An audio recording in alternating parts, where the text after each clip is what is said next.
नमस्कार प्रिय मित्रों, मैं अंजू शर्मा संस्कृत दीपनम में आप सभी का स्वागत करती हूँ। तो मित्रों, आप लोग जैसे देख रहे होंगे, हम लोग किराता अर्जुनीयम ग्रंथ के विषय में अध्ययन कर रहे थे और हमारे कुछ और भी नए मित्र हैं जो हमारे साथ लाइव जुड़े हुए हैं। तो जिनमें ब्रजेश कुमार, देवोत्तम शर्मा जी हैं, राणा यादव जी हैं, कमलेश जी हैं और शशिधर मिश्रा जी हैं, सिम्पा यादव जी हैं। तो आप सभी मित्र कृपया प्रतिदिन लाइव आया कीजिए और साथ ही साथ चैनल को सब्सक्राइब कीजिए, वीडियो को शेयर किया कीजिए और वीडियो को लाइक अवश्य किया कीजिए मित्रों। साथ ही आपके जो भी सुझाव हुआ करें उनको नीचे कमेंट बॉक्स में जरूर दिया कीजिए। साथ ही आपके जो भी प्रश्न हैं आप उसको भी कमेंट बॉक्स में लिख दिया कीजिए मित्रों। तो आप लोग जैसे देख रहे होंगे, हमारा यहाँ लिखा हुआ है, हम लोगों ने कल ज्यादा नहीं इसके विषय में अध्ययन कर पाया था क्योंकि संस्कृत वांग्मय के विषय में हम लोगों ने अध्ययन कर लिया था और संस्कृत वांग्मय के जितने भी भेद थे उसके विषय में, साथ ही साथ हमारे काव्य कितने प्रकार के थे उसके विषय में भी अध्ययन कर लिया था। और उसके साथ ही साथ मित्रों हम लोगों ने किराता अर्जुनीयम का अध्ययन भी आरंभ कर दिया था। तो किराता अर्जुनीयम में जो हमने पढ़ा था अभी तक मित्रों, जैसे कि किराता अर्जुनीयम जो हमारा ग्रंथ है उसके जो प्रणेता है मित्रों वो भारवी है। और भारवी का उपनाम कहिए या जो उपाधि कहिए, तो मित्रों उपाधि है उनकी आत्मपत्र भारवी और जो इनका समय है वो 600 ईस्वी के लगभग मित्रों माना जाता है। ठीक है मित्रों, तो इन प्रश्नों को पढ़ने के बाद हम लोग आज आगे बढ़ते हैं। तो अगला, जैसे कि हमने आपको बताया था कि हम लोग महाकाव्य के विषय में अध्ययन कर रहे हैं, तो इसके विषय में भी हम जान लेते हैं कि अगर इसके विषय में प्रश्न आपसे पूछा जाता है कि जो किराता अर्जुनीयम है उसका काव्य स्वरूप क्या है, जो हमारा किराता अर्जुनीयम ग्रंथ है मित्रों इसका जो काव्य स्वरूप है वो काव्य स्वरूप क्या है, तो महाकाव्य ही इसका काव्य स्वरूप है। अर्थात जो हमारा किराता अर्जुनीयम ग्रंथ है मित्रों ये हमारा एक महाकाव्य ग्रंथ है। ठीक है, अब आपसे यदि प्रश्न ये पूछा जाता है कि जो हमारा किराता अर्जुनीयम ग्रंथ है इसका उपजीव्य क्या है। ठीक, अब उपजीव्य आप जिन लोगों को पता होगा उनके लिए बहुत अच्छी बात है, जिनको नहीं पता है हम उनको भी बताते साथ में चलते हैं कि जो उपजीव्य होता है मित्रों वो क्या होता है, जब हम किसी भी साहित्य से या ग्रंथ से प्रेरित होकर उससे कुछ घटना को उठाकर और उसके साथ में अपने कुछ स्वरूप या बातों को, विचारों को उसमें प्रस्तुत करके जब हम किसी को लिखते हैं तो वो जिससे हमने उस घटना को ग्रहण किया है मित्रों वही हमारा उपजीव्य कहलाता है। तो जैसा कि आप नाम से इसमें जान रहे होंगे किरात और अर्जुनीय, अब इसके विषय में भी हम जैसा जो नाम दिया है इसके विषय में भी मित्रों हम चर्चा कर लेते हैं। तो जो हमारा महाकाव्य किराता अर्जुनीयम है इसका जो नामकरण हुआ है वो किसके आधार पे हुआ है, तो ऐसा ये माना नहीं जाता, ये वास्तविक घटना है मित्रों। जैसे कि जो किरात वेशधारी शिव थे उनका अर्जुन से युद्ध हुआ था और जैसे कि आप सभी ने सुना होगा कि अर्जुन ने भगवान शिव से पाशुपतास्त्र लेने के लिए भगवान शिव की तपस्या की थी और तपस्या के पश्चात उनकी परीक्षा लेने के लिए भगवान शिव ने किरात का वेश धारण किया था और परीक्षा लेने के लिए उन्होंने अर्जुन के साथ युद्ध किया था। और अर्जुन के साथ उनका जो युद्ध हुआ था काफी भयंकर युद्ध हुआ था और फिर भी जब अर्जुन ने अपनी पराजय स्वीकार नहीं की थी उसके उपरांत जो किरात वेशधारी भगवान शिव थे उन्होंने प्रसन्न होकर अर्जुन को जो पाशुपतास्त्र था वो उनको प्रदान किया था। तो किरात वेशधारी शिव और अर्जुन के युद्ध के कारण ही इस ग्रंथ का जो नामकरण हुआ है मित्रों वो किराता अर्जुनीयम रखा गया। ठीक है, अब जो इसका उपजीव्य है मित्रों वो हमारा क्या माना जाता है, वो हमारा महाभारत जो हमारा है महाभारत के वन पर्व, अर्थात वन पर्व जो है महाभारत में, वैसे मैंने आपको बताया था कि महाभारत में 18 पर्व हैं। 18 पर्व में से जो वन पर्व है, वन पर्व के अंतर्गत ही मित्रों किराता अर्जुनीयम की कथा का वर्णन किया गया है।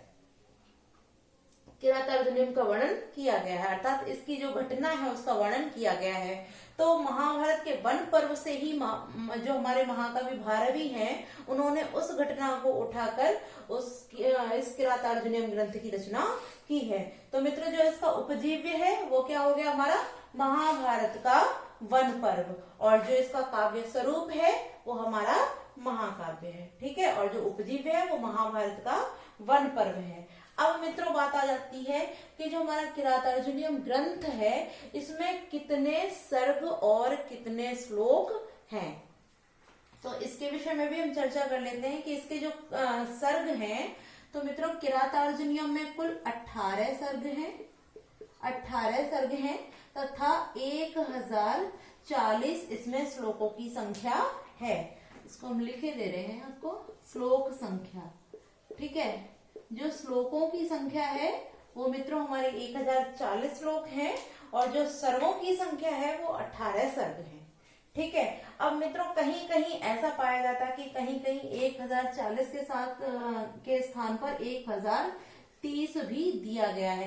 किसी किसी स्थान पे आपको 1030 ये संख्या मिलती है, और किसी किसी स्थान पर आपको 1040 इन श्लोकों की संख्या मिलती है। ठीक है मित्रों, तो किरातार्जुनीयम में जो सर्ग है, सर्गों की संख्या है वो 18 है, और श्लोकों की संख्या मित्रों 1040 या 1030 मानी गई है। ठीक है, अब इसमें जो छंद प्रयुक्त हुए हैं मित्रों, उनमें से वंशस्थ छंद जो हमारा है, वंशस्थ छंद जो है वो हमारा प्रमुख है, और इसके अलावा मित्रों इन्होंने 12 छंदों का प्रयोग किया है अपने ग्रंथ में। इन्होंने कई छंदों का प्रयोग किया है, तो जो रुचि तो इन्होंने 12 छंदों में दिखाई है, किंतु जो प्रमुखता दी है मित्रों वो हमारे महाकवि भारवी ने वंशस्थ छंद को ही प्रमुखता दी गई है। साथ ही मित्रों ऐसा माना जाता है, कहा भी जाता है कि जो महाकाव्य होता है उस महाकाव्य का एक नियम होता है कि अंतिम जो 2 पद होते हैं उन अंतिम 2 पदों में छंदों की जो स्थान, जैसे कि हमारे प्रथम जो सर्ग है उसमें कुल 46 श्लोक हैं, तो उनमें से जो 44 श्लोक हैं वहां वंशस्थ छंद का प्रयोग किया गया है, और 45 और 46 श्लोक जो श्लोक संख्या है उनमें छंदों को परिवर्तित कर दिया गया है। तो ऐसा माना जाता है मित्रों कि जो महाकाव्य होता है उसमें जो मुख्य छंद होता है उसके अतिरिक्त जो अंतिम 1 या 2 छंद होते हैं उनमें छंदों को परिवर्तित कर दिया जाता है। तो उसी नियम को भारवी जी ने रखते हुए अपने ग्रंथ में वंशस्थ को प्रमुखता दी है। साथ ही साथ प्रत्येक सर्ग के अंत में उन्होंने छंदों के क्रम को परिवर्तित किया है।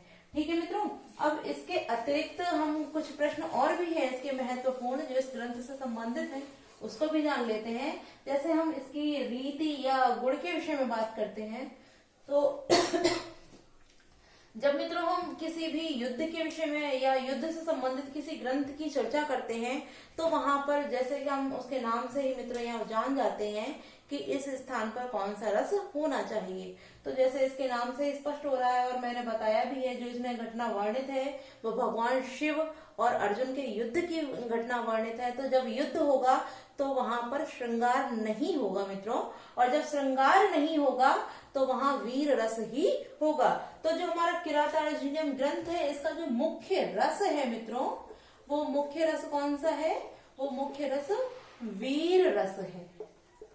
ठीक है मित्रों, और जब वीर रस होता है तो उसमें जो शैली होती है या गुण जो होता है वो कौन सा होता है मित्रों? वो प्रसाद गुण होता है, प्रसाद गुण होता है। ठीक है, तो जो इसका गुण है वो प्रसाद गुण है, और जो इसमें रस है वो वीर रस है। अब इसकी हम जो इसमें शैली वर्णित है उसके विषय में भी जान लेते हैं। तो इसकी जो शैली है मित्रों या रीति, जिसको हम रीति भी बोलते हैं, इसकी जो रीति है वो पांचाली रीति है।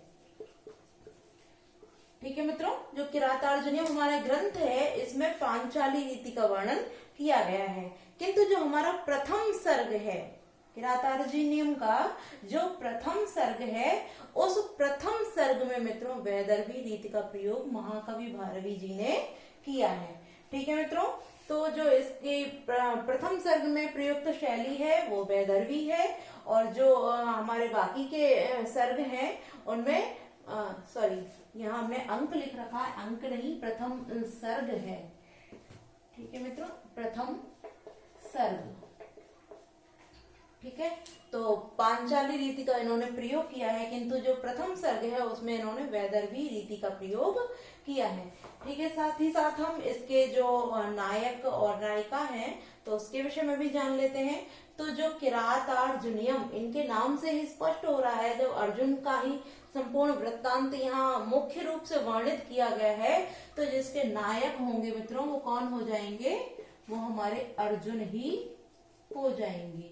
जो हमारे अर्जुन हैं वही इसके नायक हैं। और जो उपनायक की बात करेंगे तो उपनायक हमारे कौन हो जाएंगे, किरात वेशधारी सेवक। अब हम मित्रों भारवी से संबंधित कुछ प्रश्नों पर आते हैं, क्योंकि भारवी जो हमारे रचनाकार होते हैं उनके जीवन से संबंधित भी कई मुख्य प्रश्न पूछ दिए जाते हैं, तो उनके विषय में भी हम जान लेते हैं। जो हमारे महाकवि भारवी हैं उनका वास्तविक नाम क्या है, वास्तविक नाम। क्योंकि जैसे कि हम भारवी शब्द के अर्थ की बात करें मित्रों, तो भारवी अर्थात चमकता हुआ सूर्य, रवि अर्थात सूर्य और भाम अर्थात आभा अर्थात जो चमक होती है उसको बोलते हैं। तो भारवी अर्थात चमकता हुआ सूर्य होता है। किंतु इनके हम वास्तविक नाम की बात करें मित्रों, तो जो इनका वास्तविक नाम है वो है मित्रों दामोदर, दामोदर। ठीक है मित्रों, जो इनका वास्तविक नाम है वो दामोदर है। और जो इनके पिता का नाम है, तो इनके जो पिता हैं वो है मित्रों श्रीधर, श्रीधर, श्रीधर इनके पिता का नाम है। और माता का नाम मित्रों इनकी सुशीला है, सुशीला, इनकी माता का नाम सुशीला है। और जो इनकी पत्नी है उनका नाम है रसिकवती, इनकी पत्नी का नाम है मित्रों रसिकवती। और कहीं कहीं जो इनकी पत्नी का नाम रसिकवती है वो रसिकवती ना होकर मित्रों हम लोगों को कहीं कहीं रसिका भी प्राप्त होता है, अर्थात रसिक या रसिका नाम भी इनका प्राप्त होता है। अब जो हमारे महाकवि भारवी है उनका गोत्र कौन सा है मित्रों, तो गोत्र भी हम जान लेते हैं, क्योंकि ये भी हमारे मुख्य प्रश्नों में से ही आता है। हो सकता है आपसे यही प्रश्न कर दिया जाए कि जो हमारे महाकवि भारवी हैं उनका गोत्र कौन सा है। तो जो मित्रों कुशिक गोत्र होता है, कुशिक,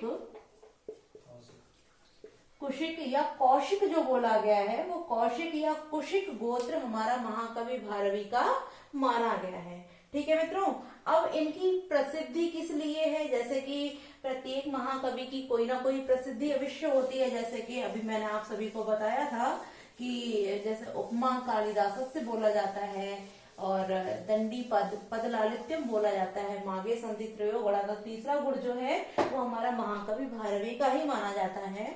तो जो इनकी प्रसिद्धि है वो प्रसिद्धि किस लिए है मित्रों, तो जो अर्थ गौरवम अर्थात जो इनकी प्रसिद्धि है वो किसके लिए है, अर्थ गौरव के लिए, अर्थ गौरव के लिए। क्योंकि अर्थ गौरवता अर्थात इस चीज के कारण ही ये बहुत अधिक प्रसिद्ध है। जो इनका अर्थ सौष्ठव है अर्थात इन्होंने जो शब्दों में, छोटे छोटे शब्दों में बहुत बड़े बड़े अर्थों को इन्होंने इकट्ठा करके, अर्थात किसी छोटे से शब्द को बोलकर इन्होंने बहुत सारे विस्तृत अर्थ का जो वर्णन किया है, उसके कारण ही मित्रों इनकी प्रसिद्धि मानी गई है। ठीक है मित्रों, अब इनके पुत्र को भी हम जान लेते हैं कि इनके जो पुत्र हैं भारवी के, उनका नाम क्या है। तो जो भारवी के पुत्र हैं मित्रों उनका नाम है मनोरथ। ठीक है, जो मनोरथ नाम है वो इनके पुत्र का नाम है। साथ ही साथ मित्रों इनके जो आश्रयदाता राजा हैं, अर्थात प्रत्येक हमारे जो कवि हुए हैं उनके कोई ना कोई आश्रयदाता अवश्य रहे हैं। तो इनके महाकवि भारवी के जो आश्रयदाता राजा हुए हैं वो मित्रों आश्रयदाता कौन हुए हैं, विष्णुवर्धन, विष्णुवर्धन, विष्णुवर्धन नाम के जो राजा हुए हैं, विष्णुवर्धन नाम के जो राजा हुए हैं उन्हीं के आश्रित कवि रहे हैं। ठीक है मित्रों, तो जो महाकवि भारवी से संबंधित कुछ मुख्य प्रश्न थे उनके विषय में हमने अध्ययन कर लिया। अब हम इस ग्रंथ के विषय में भी हमने अधिकांशतः जो मुख्य मुख्य प्रश्न थे उनके विषय में अध्ययन कर लिया है, किंतु जो और भी कुछ हमारे रह गए हैं उनको भी हम जान लेते हैं। जैसे कि मित्रों, अगर किरातार्जुनीय की बात की जाती है कि इसमें कौन कौन से अलंकार प्रयुक्त किए गए या कितने अलंकार प्रयुक्त किए गए हैं, तो मित्रों इसमें 3 शब्दालंकार,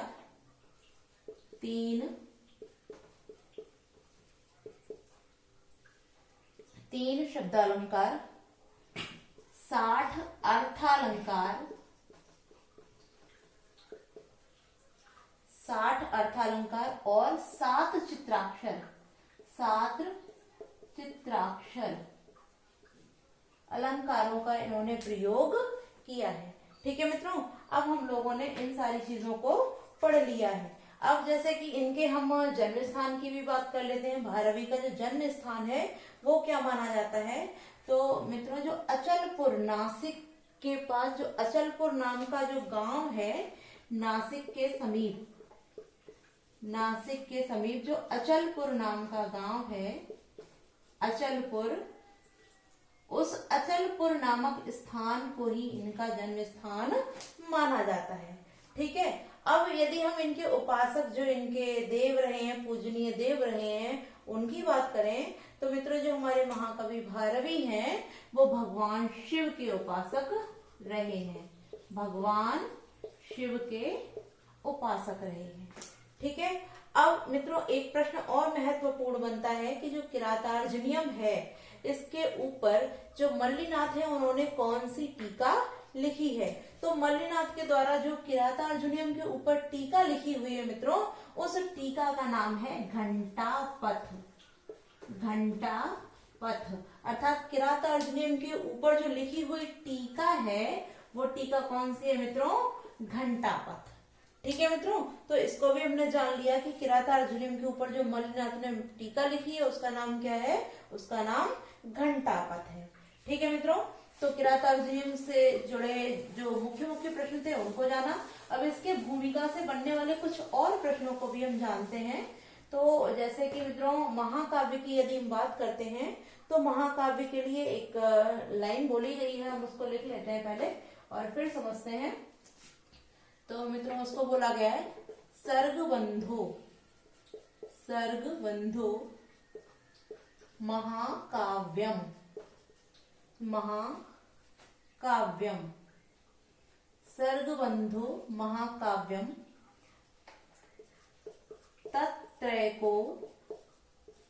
तत्रैको नायकः सुरः, सद्वंसम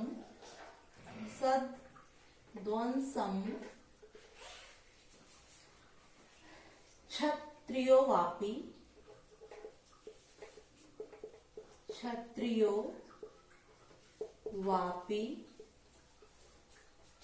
वापी धीरोदात्त गुणान्विता, धीरोदात्त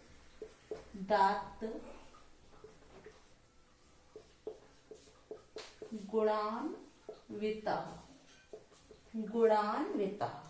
ठीक है मित्रों, तो आप लोगों ने अधिकांशतः प्रश्न जब भी परीक्षा दी होगी शायद अभी तक, तो उसमें देखा होगा ये लाइन बहुत अधिक पूछी जाती है, सर्गबंधो महाकाव्यम।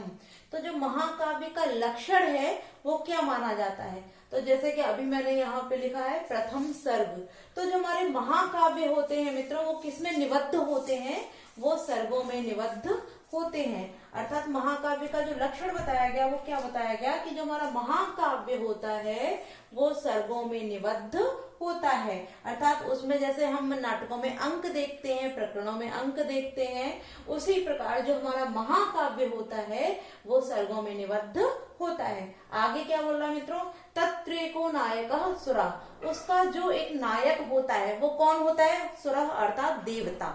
उसका जो नायक होता है वो कौन होता है मित्रों, देवता होता है। वह अपि और भी, अथवा जो और कौन हो सकता है, तो इसको भी हम देखते हैं सद्वंशम क्षत्रियो अपि, यानी कि कोई क्षत्रिय राजा भी हो सकता है। किसी उत्पन्न में जन्मे हुए क्षत्रिय राजा भी कौन हो सकते हैं, महाकाव्य के नायक हो सकते हैं। अब आगे क्या बोला, धीरोदात्त गुणान्वित, अर्थात धीरोदात्त के गुणों से अन्वित, यानी उसमें समाहित होने चाहिए, यानी धीरोदात्त के गुणों से वो समन्वित होता है।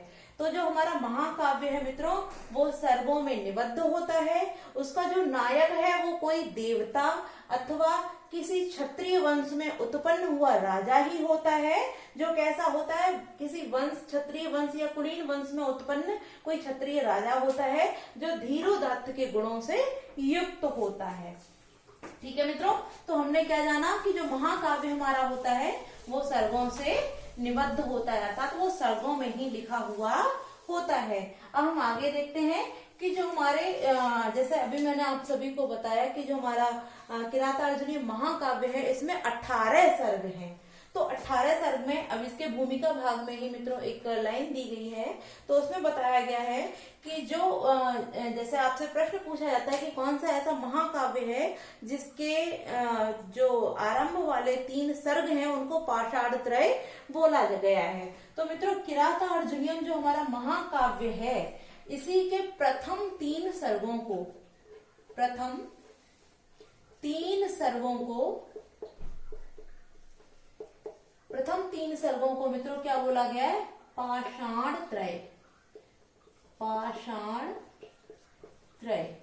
ठीक है, तो पाषाण त्रय किसको बोला गया मित्रों, जो किरातार्जुनीयम के प्रथम के 3 सर्ग हैं इन्हीं को मित्रों पाषाण त्रय बोला गया है। ठीक है, अभी मैंने आपको इस चीज को क्लियर कर दिया था कि जो हमारे बृहत्त्रयी ग्रंथ हैं उन बृहत्त्रयी ग्रंथों में जो हमारा किरातार्जुनीयम है वो अद्वितीय स्थान रखता है और इसी कारण उसको वहां पर जो हमारे बृहत्त्रयी हैं उनमें प्रथम स्थान इसको प्राप्त है। ठीक है मित्रों, अभी मैंने आपको ये भी बता दिया कि जो इसका कथानक है वो महाभारत के वन पर्व से लिया गया है। साथ ही इसके 2 महत्वपूर्ण प्रश्न और हैं कि किरातार्जुनीयम सर्ग का जो आरंभ हुआ है वो किससे हुआ है, तो मित्रों श्री शब्द से किरातार्जुनीयम महाकाव्य का आरंभ हुआ है। साथ ही साथ जो इसका अंत होता है, प्रत्येक जो सर्ग का अंत है वो किस शब्द से हुआ है मित्रों, तो लक्ष्म्यंत, अर्थात लक्ष्मी शब्द से प्रत्येक सर्ग का अंत होता है, तो इसको लक्ष्म्यांत कहा गया है। ठीक है मित्रों, तो आप लोगों ने इन सभी चीजों को जाना कि जो किरातार्जुनीयम हमारा ग्रंथ है उसका जो आरंभ होता है तो वो श्री शब्द से होता है और प्रत्येक सर्ग का जो अंत है वो लक्ष्मी शब्द से होता है और इसी कारण इसको लक्ष्म्यांत कहा गया है। ठीक है मित्रों, साथ ही साथ मैंने आप सभी को ये भी बता दिया कि इसका नाम किरातार्जुनीयम क्यों रखा गया है। तो एक जो घटना हुई है, क्योंकि इस ग्रंथ की जो रूप मतलब पूरा वर्णन है वो किसको, किरात अर्थात किरात वेशधारी शिव और अर्जुन के युद्ध को लेकर है, इसीलिए इसका नामकरण मित्रों किरातार्जुनीयम किया गया है। तो मित्रों आज के लिए बस इतना ही। अभी हम लोगों ने किरातार्जुनीयम की भूमिका भाग से बनने वाले महत्वपूर्ण प्रश्नों को पढ़ा और जो हमारे बाकी के बचे हुए भूमिका भाग के कुछ प्रश्न रह गए हैं उनको हम अगली कक्षा में पढ़ेंगे। तो आज के लिए बस इतना ही।